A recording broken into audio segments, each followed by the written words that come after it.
D'accord. Merci beaucoup pour l'invitation de pouvoir rendre gloire. Parce que pour moi, un témoignage, c'est rendre gloire à Yeshua. Et on sait les merveilles qu'il fait dans nos vies. On sait comment il est grand, comment il est bon. Et je le remercie de me donner justement ce privilège de pouvoir m'exprimer et vous raconter peut-être des petits fragments de ma vie, comment il a agi. Maintenant, j'avais 3 sujets que j'aurais pu parler. J'en ai choisi un principal, je pense, qui s'est passé dans ma vie. Maintenant, je vais commencer par me présenter pour ceux qui me connaissent pas. Je m'appelle Dany Lavoie. Je suis originaire ici du Bas-Saint-Laurent, une pure laine, comme Nicole a dit. Tous mes descendants viennent de la France. Et je suis l'heureuse maman de 5 enfants, 3 enfants biologiques que j'ai eus. Et ensuite, par la suite, j'ai adopté, je suis allée chercher un petit bébé en Haïti. Et 2 ans plus tard, je suis allée chercher une belle jeune fille de 10 ans en Russie, en Sibérie. Bon, l'histoire de ces adoptions-là, c'est vraiment aussi très particulier. Peut-être qu'un jour, je pourrais vous les raconter, comment Dieu a agi d'une façon puissante.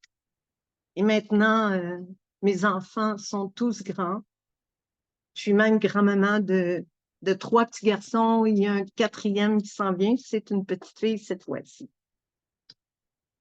Donc, mais moi, j'ai donné ma vie au Seigneur en 1983.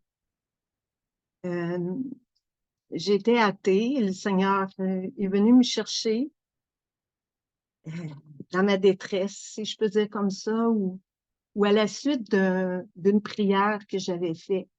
J'avais demandé à Dieu si tu existes et si toutes ces choses-là qui sont autour de moi, pour moi, ça fait pas de sens, donc révèle-toi à moi. Et il le fait. Et maintenant, on va se transporter dans plusieurs années plus tard. Euh, on est en 2004. À ce moment-là, je ne fréquente plus d'assemblée chrétienne, ni ma famille, suite à, bon, je rentrerai pas dans les détails, mais disons des choses très difficiles. Et comme je viens d'une région où il n'y a pas beaucoup d'assemblées chrétiennes, c'était un petit peu limité. Donc, la fin 2004, ma famille et moi, on a vécu des choses difficiles. J'ai un de mes frères qui a perdu son neveu et sa petite fille d'une façon tragique. Et ça, c'est en novembre. Au mois de décembre, j'ai un de mes neveux qui a fait un accident de ski extrêmement grave où il s'est cassé plusieurs os du corps. Ensuite, moi, le 1er janvier 2005, j'ai eu un grave accident au travail. Et quelques mois après, j'ai un beau-frère qui a eu un cancer. Donc, chez nous, on est 6 enfants. Et mes parents ont eu 6 enfants. Et 4 de nous étaient vraiment très affligés. Mais Dieu est grand, Dieu est bon. Alors, suite à mon accident, moi, j'étais dans la cour, je revenais avec un fourgon cellulaire parce que j'étais agente correctionnelle, gardienne de prison. Je suis de formation travail social et j'ai été engagée pour, si vous voulez, exercer aussi mon métier de travailleuse sociale, puis m'occuper de les détenus qui étaient suicidaires, qui avaient divers problèmes sociaux. Disons que j'avais les 2 sièges. Comme agente, je portais la chemise et tout, l'autorité, mais j'étais aussi une personne ressource pour rencontrer des personnes en détresse.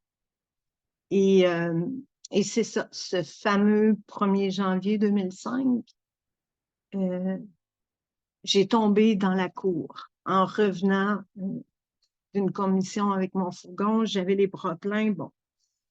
Et finalement, quand j'ai tombé sur ma radio-émetteur qui était de mon côté gauche, de ma hanche. Et là, j'ai eu une douleur fulgurante. Mais il y a mon collègue qui était à l'intérieur de la prison qui m'a demandé est-ce que ça va? Et vous savez, l'orgueil de porter l'uniforme, on se relève vite. Alors, je me suis relevée, j'ai rentré à la prison et là, mon chef d'unité est venu me voir. Finalement, je suis restée une dizaine de minutes à parler et quand je suis arrivée pour repartir, eh bien, je n'étais plus capable de marcher. Donc, j'ai été transportée à l'hôpital. Et par la suite, ça a été des moments extrêmement difficiles parce que je m'étais déplacée 3 parties du dos. Donc, à ce moment-là, j'ai commencé à souffrir d'une douleur qui était inimaginable.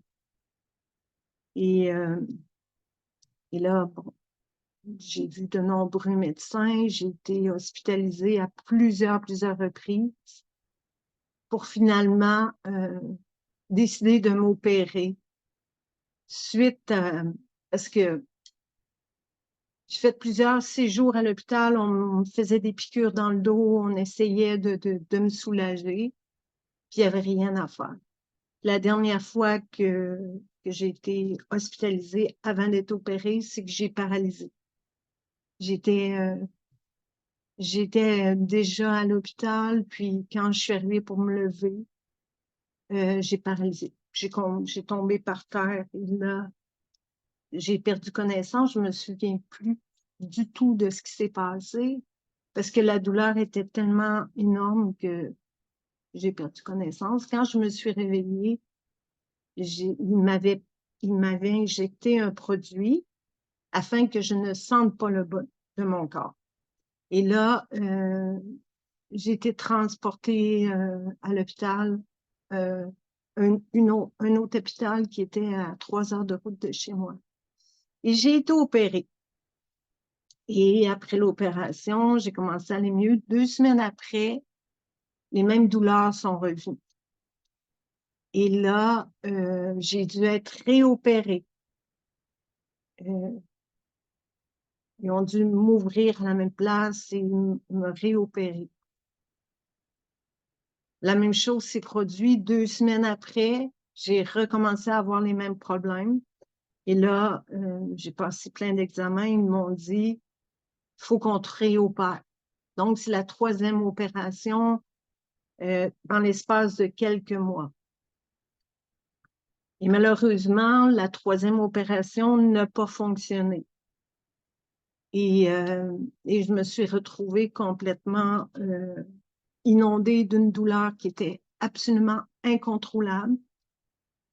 Et je me suis retrouvée sur un lit couchée. Je pouvais me lever à peu près 1 heure par jour et des fois même pas. Et j'étais plongée vraiment dans une détresse inimaginable parce qu'il faut savoir que j'avais quand même 5 enfants. Et là, j'ai perdu beaucoup d'amis parce que faut savoir que j'ai été couchée comme ça pendant 7 ans. Et je voyais défiler les saisons en regardant par la fenêtre de ma chambre. Et je me disais, ah, là, c'est l'été. Ah, là, c'est l'hiver. Parce que je voyais la neige qui tombait ou les feuilles qui tombaient. Et c'était une période difficile, mais il y a une chose qui m'a gardée. C'est que j'avais la certitude qu'un jour, cette douleur-là allait s'arrêter. qu'un jour j'allais être délivrée. Je disais, mon Dieu, peu importe que je reste ici 20 ans, 30 ans encore, tu vas me délivrer. J'ai l'assurance que je vais être avec toi. Et pendant cette période-là, ben, j'étais extrêmement médicamentée.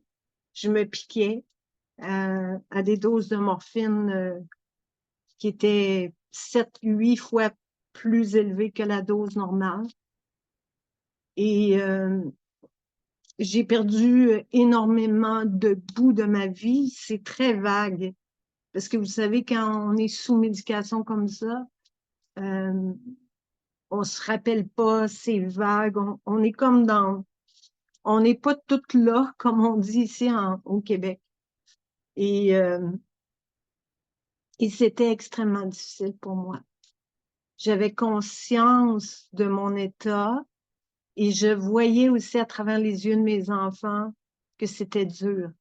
Parce que eux avaient connu une mère qui était, écoutez, euh, qui était active. J'étais impliquée dans le comité à l'école. Je faisais du bénévolat. Je me suis impliquée pour l'adoption.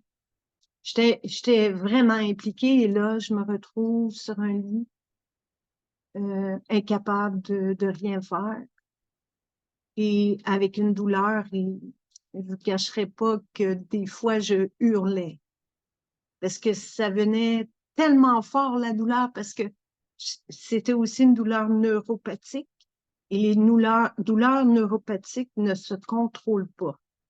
Le cerveau enregistre une douleur qui est énorme. Et mais vous allez voir, c'est pas, vous voyez l'état que je suis présentement, ça, c'est parce que Dieu a agi. C'est que euh, après 6 ans que j'étais couchée comme ça, j'avais un médecin qui m'aimait beaucoup, une femme médecin qui m'avait connue avant mon accident. Et elle venait même me visiter chez moi. Elle m'appelait pendant ses vacances et elle a eu pitié de moi. Donc, après 6 ans, j'ai pu obtenir quelque chose qui a été vraiment bénissant pour moi. C'est que j'ai eu un neurosimulateur qui m'a été implanté sur ma colonne vertébrale.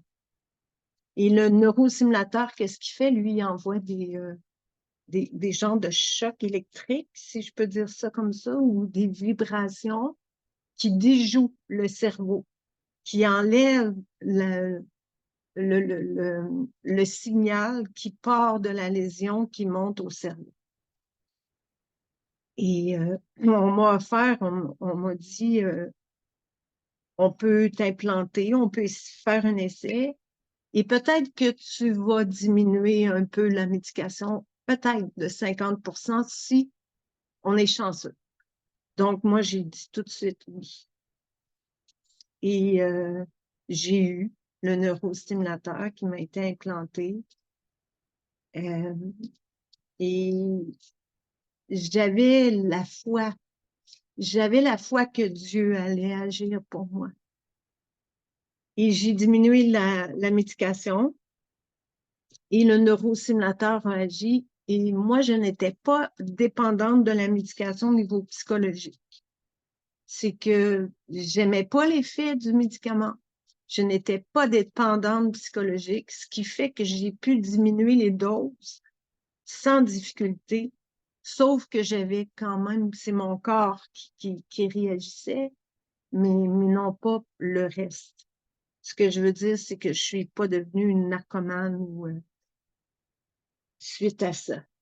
Et là, j'ai commencé à bouger un petit peu. Mais malheureusement, euh, moi, j'étais mariée à ce moment-là et mon mari, au début de mon accident, n'a pas pu supporter de me voir souffrir comme ça. Et il n'était pas capable d'y faire face. Lui, c'est un policier. Et de me voir dans une douleur extrême, euh, il ne pouvait pas le supporter. Donc, il m'a complètement abandonnée. Il m'a laissé tomber, même s'il vivait dans la même maison que moi. Lui, il faisait ses choses et moi, j'étais dans la chambre. J'avais de l'aide quand même. J'avais de l'aide de des personnes qui venaient qui venait, bon, pour les enfants, puis pour aider pour le ménage, etc. Et après une année de réadaptation, j'ai recommencé à marcher. J'ai recommencé à vivre un peu. Et c'était long parce que j'avais mes muscles qui étaient atrophiés. Parce que quand on sait que quand on est couché pendant 7 ans, il n'y a pas grand muscle qui bouge. Donc, mes muscles étaient atrophiés. Et petit à petit, j'ai recommencé à bouger. Et gloire à Dieu, je m'en suis sortie. Mais malheureusement, j'ai dû quitter la maison et je suis partie. Et le processus de guérison a commencé à ce moment-là. Et le Seigneur me guidait d'une façon incroyable. Il m'a béni. Comment dire? Vous savez, quand j'avais beaucoup de médication, j'avais de la difficulté à prier puis à chercher la face de Dieu parce que j'étais pas là vraiment. Mais après cette période-là, j'ai eu une repentance qui était extrêmement profonde avec mon Dieu. J'ai cherché la face de Dieu comme jamais j'avais cherché la face de Dieu. Et j'ai demandé pardon. Vous savez, tout le temps que j'ai vécu ces choses-là, jamais j'ai accusé Dieu ou que je disais pourquoi tu permets ça ou pourquoi. Ou je me disais, ben pourquoi pas moi? Il y en a d'autres qui l'ont vécu, pourquoi pas moi? Et je me posais pas les questions du pourquoi, du comment. Je me disais, c'est comme ça, je le vis, c'est un accident. Mais c'est ça. En 2018, 2017-2018, après quelques années que j'ai recommencé à vivre, j'ai cherché la face de Dieu, comme je vous dis, puis d'une façon profonde. Et j'ai dit, Dieu, là, ça fait depuis l'âge de 19 ans que j'ai entendu parler de toi, que je t'ai connu, que je me suis éloignée de toi pour un bout de temps. Mais là, je veux marcher avec toi, je veux m'approcher de toi, je veux te connaître, mais je veux te connaître profondément. Et j'ai commencé à chercher, comme je vous dis, la face de Dieu. Et Dieu, il se laisse révéler. Dieu s'est révélé à moi. Ça a commencé par une décision de lire la parole de Dieu, de m'approcher de lui et de lire. Et là, je me levais le matin. La première chose que je pensais, c'est ouvrir ma Bible et lire. Je pouvais lire jusqu'à 2 heures du matin, prier, chanter. Et là, je découvrais des merveilles dans la parole de Dieu. Pourtant, je l'avais lu plusieurs fois. Mais là, le texte prenait, se dégageait du texte une profondeur qui touchait mon âme, mon esprit. Et à ce moment-là, j'ai dit, Seigneur, je veux encore plus. Et je me suis acheté une Bible juive. Et là, j'ai commencé à voir les mots en hébreu. Et à creuser, à faire des études bibliques. Le Seigneur, il était bon avec moi, vraiment bon. Il m'a ouvert les portes. Et il y a 2 ans, bon, j'étais en contact avec des chrétiens. Et eux m'ont dit, qu'est-ce que tu dirais, Dani, d'ouvrir ta maison? Et là, je me disais, ouvrir ma maison.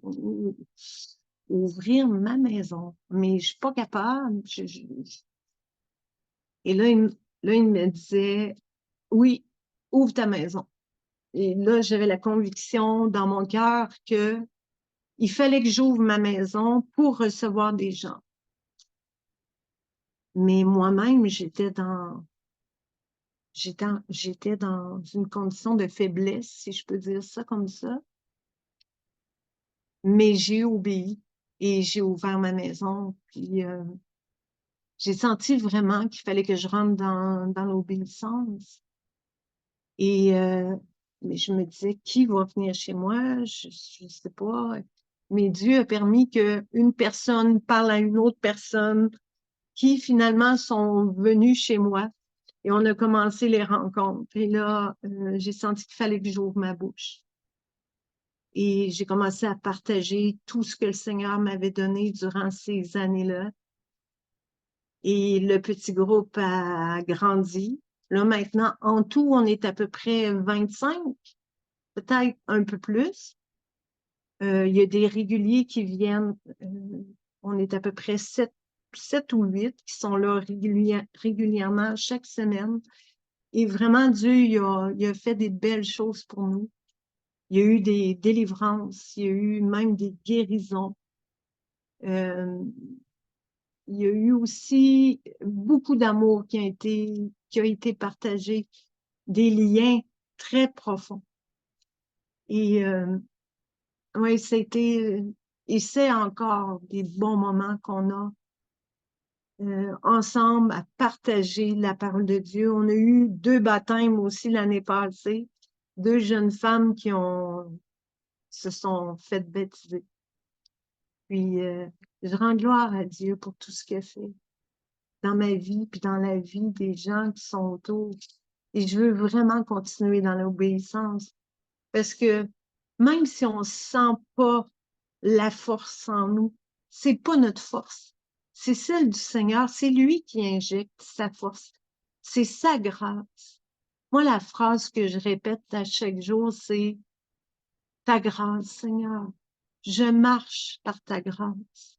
Le matin, je me lève et je me dis, de où tu m'as sorti? Tu m'as pris dans un endroit où j'étais complètement, écoutée. Le médecin m'avait dit à 41 ans, j'avais 41 ans, la médecine ne peut plus rien faire pour toi. La seule chose qu'on peut faire, c'est te soulager. Donc, je disais, Seigneur, moi, c'est ta grâce que j'ai besoin dans ma vie. C'est vraiment ta force que j'ai besoin. Et je suis allée puiser cette force à travers les Écritures, à travers lui. Et je peux vous dire que la guérison que je vis dans mon corps, c'est, je pense que j'ai pas de mots pour le décrire. Euh, j'ai pas de mots assez forts pour vous témoigner tout ce que Dieu a fait pour moi. Puis, j'ai des petits versets ici que j'ai sortis. Dans Psaume 27, 1, l'Éternel est ma lumière et mon salut. De qui aurais-je crainte? L'Éternel est le soutien de ma vie. De qui aurais-je peur? Dans Psaume 68, 19, ça dit, béni soit le Seigneur chaque jour, quand en nous accable, Dieu nous délivre. C'est exactement ce que j'ai vécu. De ta bonté, dans Psaume 65, 5, ça dit, de ta bonté, tu nous exauces par des prodiges, Dieu de notre salut. Ah, le Seigneur, il a un plan merveilleux pour chacun de nous. Il faut lever nos yeux. Parce que si on regarde notre condition, bien souvent, on va rester dans la même position qu'on est. Mais il faut lever nos yeux plus loin, voir plus loin, puis rentrer dans l'obéissance. L'obéissance veut dire écouter, écouter et se soumettre. L'étymologie du mot obéissance, c'est ça. L'écoute et la soumission. Et souvent, les barrières qui nous empêchent de recevoir de Dieu, c'est nos pensées humaines de se dire, ah, mais comment je vais faire? Comment ça va se passer? Le Seigneur, il veut pas qu'on se pose toutes ces questions-là. Il veut simplement qu'on écoute sa voix, puis qu'on croit en ses promesses. La parole de Dieu, elle est pleine de promesses. C'est plein de promesses, mais c'est plein de devoirs aussi. Et pour obtenir ces choses-là, il faut obéir. Il faut se soumettre. Puis dans les 3 derniers mois, j'ai vécu, écoutez, j'ai vécu quelque chose de surnaturel. C'est que je me suis approchée et j'ai connu mes premiers Shabbats. Et durant les Shabbats, j'ai reçu de Dieu, bon, j'en aurais pour longtemps à tout vous dire, mais j'ai reçu des choses de Dieu sur ma vie, sur le chemin par lequel j'avais passé, de la réconciliation dans mon cœur. J'ai été aussi délivrée d'une culpabilité parce que ce que j'avais vécu, je me sentais très coupable. Et, euh, et j'ai reçu la délivrance de ma culpabilité et de l'amour à profusion, la paix, le shalom. Et c'est vraiment un plaisir. Puis je remercie Dieu de m'avoir conduit jusqu'à vous. Je remercie Dieu de m'avoir conduit vers un enseignant, Monsieur Meurant, parce que j'ai une soif d'apprendre, j'ai une soif de m'approcher de Dieu et j'ai soif de partager qu'est-ce que Dieu a fait dans ma vie. Parce que je sais qu'il veut le faire avec d'autres aussi et je le vois autour de moi que Dieu agit. Donc, ben, c'est ça que je voulais partager avec vous. Là, je vois pas personne. C'est pas facile de parler juste à une caméra. Je vous vois pas, mais bon, j'espère que... Nous sommes là. Merci beaucoup, ma Nous sœur. sommes là, Très oui. bien. Tracasse C'est pas, des on est là. questions. C'est des questions. On est Oui. tous là, on est en prière en même temps, donc on n'aime pas trop nous montrer quand on prie. C'est pour ça qu'on s'était cachés. Oui. Et merci en tout cas pour ce beau témoignage. Oui. Qu'est-ce qu'on pourrait dire sinon que rien, gloire à Dieu, gloire à l'Éternel. Amen. Hein? Amen. C'est bien la preuve que l'Éternel agit encore aujourd'hui, toujours, parce qu'il est le même hier, aujourd'hui et demain. Et Amen. voilà, il nous appelle et on doit répondre à son appel, parce que ce serait bien dommage d'une telle richesse de ne pas la diffuser et ne pas en profiter dans le bon sens, bien sûr. Hein. Bon, ça fait que, à tout grand merci en tout cas, à tout grand merci pour ce témoignage magnifique. Et nous rendons gloire à l'Éternel, évidemment, pour tout ça. Amen. Parce que bon, il y a d'autres personnes qui sont très malades, très malades. Et si elles avaient entendu ce que tu viens de dire, eh bien, je crois que ça leur mettrait un petit peu de courage, parce qu'il y a des moments où ces gens-là sont tellement malades qu'ils sont désespérés. Et on a beau, on n'est que des humains, on a beau essayer de les consoler, mais ça fonctionne pas comme ça. Et bon, heureusement, ce sont des gens qui sont au Seigneur, ce sont des gens, et je pense à notre sœur Sidonie, évidemment, hein, c'est à elle que je pense énormément, et, que si elle avait entendu ce que tu as dit là, eh bien, ça l'aurait reboosté, parce que pour le moment, elle était un peu désespérée, donc euh, voilà. En tout cas, tout grand merci, hein, Dani. Et alors, continue avec ta cellule maison, ton église maison. C'est une très bonne chose. Les premiers chrétiens faisaient ça. Et c'est une très bonne chose d'étudier la parole en groupe, chez soi. Et je ne peux que t'encourager, en tout cas. Tu es sur la bonne voie. L'Éternel est avec toi. On voit la main de Dieu sur toi. Hein, mes frères et sœurs, qu'est-ce que vous en pensez? Oui, exactement. J'ai une question. Amen. J'ai même plusieurs. Oui, certainement. Oui. Et moi, j'aimerais dire, Dani, merci beaucoup pour ton grand témoignage, parce que ça nous fait du bien à tous, mais aussi parce qu'on est très curieuse de savoir comment tu es venu, bien sûr, vers Yeshua Mashiach. Et en plus, je veux aussi remercier mon frère Bernard, parce que il sait que je prie pour l'un et l'autre, et j'aime de prier de toute petite. Yeshua m'a mis ça sur le cœur. Donc, il m'a dit, tu sais, Violette, il y a Dani qui est malade, il y a Claudine, il y a un tel et un tel. Alors je dis, OK, je les connais pas, mais ça n'a pas d'importance pour moi. Je vais prier pour eux. Voilà, tous les jours, je vais prier pour eux. Et je remercie le Seigneur parce que voilà, il exauce les prières. Et Amen. Amen. Amen. Amen, amen. Merci beaucoup, ma sœur. Amen. Que le Moi, j'ai Seigneur une te question. fortifie. Amen. Merci Et- pour vos prières.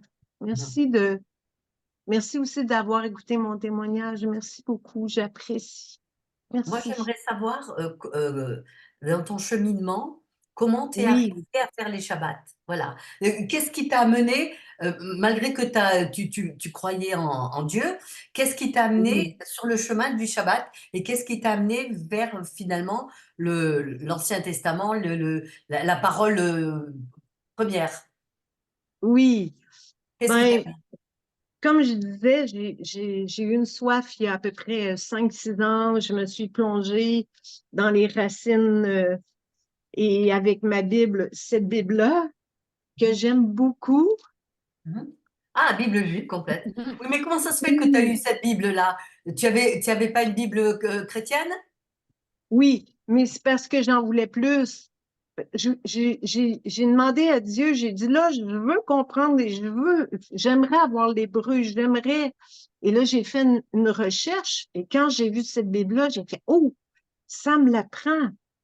Et là, je l'ai dévoré. Quand j'ai vu tous les mots en hébreu et tout ça, j'ai pu faire des recherches et là, j'ai découvert comme Yeshua avec son vêtement et les titites et tout ce qu'il avait. Et là, j'étais, wow! J'ai comme, euh, oui, j'ai exploré ça et j'en voulais toujours plus. Et qu'est-ce qui est arrivé, c'est qu'il y a 3 mois, un vendredi soir, j'étais dans ma cuisine ici et j'ai dit, Seigneur, tu dis dans ta parole, tu as instauré le Shabbat. Je vois ça écrit partout, mais je ne comprends pas. Je ne comprends pas et j'aimerais savoir, parce que si tu l'as instauré, ça doit être important, parce que sinon, tu ne l'aurais pas instauré, mais ne le comprenais pas.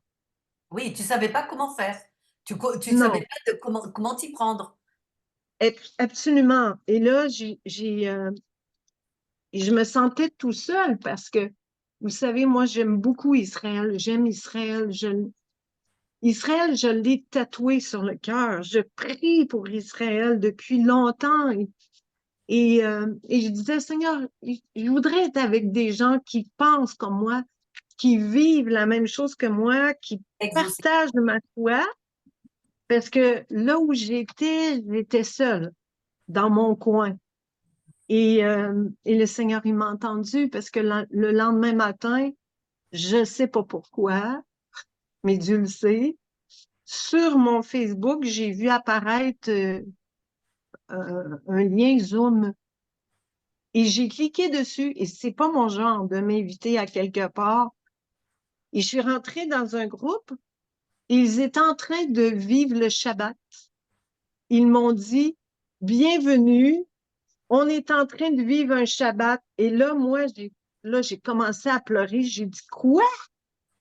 J'ai dit, mais non. J'ai dit, hier, j'ai demandé à Dieu de me diriger puis pour comprendre. Et j'ai vécu mon premier Shabbat. Amen, amen.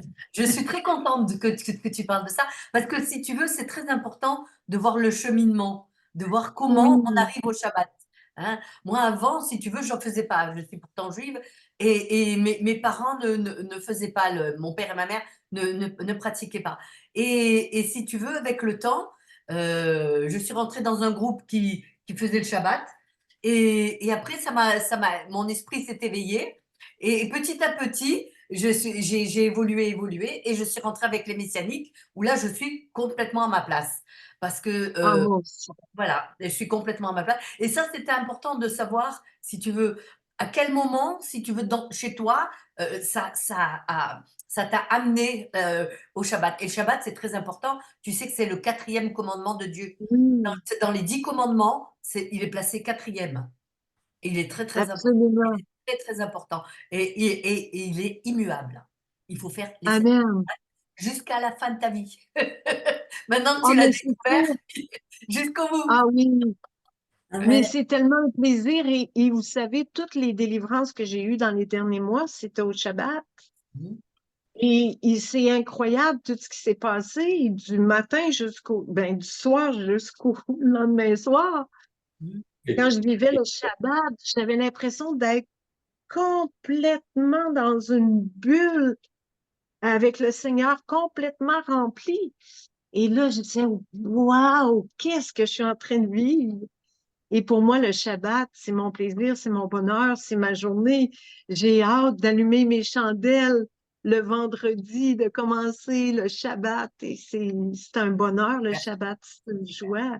Oui. C'est une Les joie. Et 4 otages ont été libérés par au Shabbat, hein, à ce Voilà. Shabbat. oui, il y a Oui. beaucoup de gens qui ont été libérés par le Shabbat. Ouais, c'est vrai. C'est vrai, c'est important de. C'est une fête importante, mais il faut savoir que ça, c'est le Shabbat des semaines, mais il y a 7 fêtes qui sont Oui. considérées très importantes, qui sont la fête de Pessah, Shavuot, je ne sais plus exactement dans l'ordre. Bon, il y en a 7 qu'il faut respecter et qui sont très importantes. Parce que Les c'est véhicules, Dieu qui les a donnés et c'est Dieu qui veut qu'on se rappelle. Donc, oui, très important. je les ai vécus avec, Mais tous les parce que, commandements sont importants, toute la parole, hein. Il n'y a pas que le Shabbat, il n'y a pas que les fêtes. absolument, absolument. Toute Il y la a, il y a- parole, il y a toute la plein de Torah. choses. Oui, il y a plein de choses. Mais les fêtes sont importantes. Parce que les Oui. fêtes te rappellent, toutes les fêtes qui sont écrites, les 7, te rappellent, d'abord, l'Éternel a dit qu'elles étaient immuables. C'est-à-dire que ça doit être à vie, ces 7 fêtes. Amen. Parce que, Amen. voilà, parce que, si tu veux, elle commémore, c'est pour se rappeler de Dieu et de tout ce qu'il a fait tout au long du chemin. Donc, ça, c'est très important. Et quand on est là-dedans, automatiquement, les commandements, on veut les connaître, les autres commandements. Bien.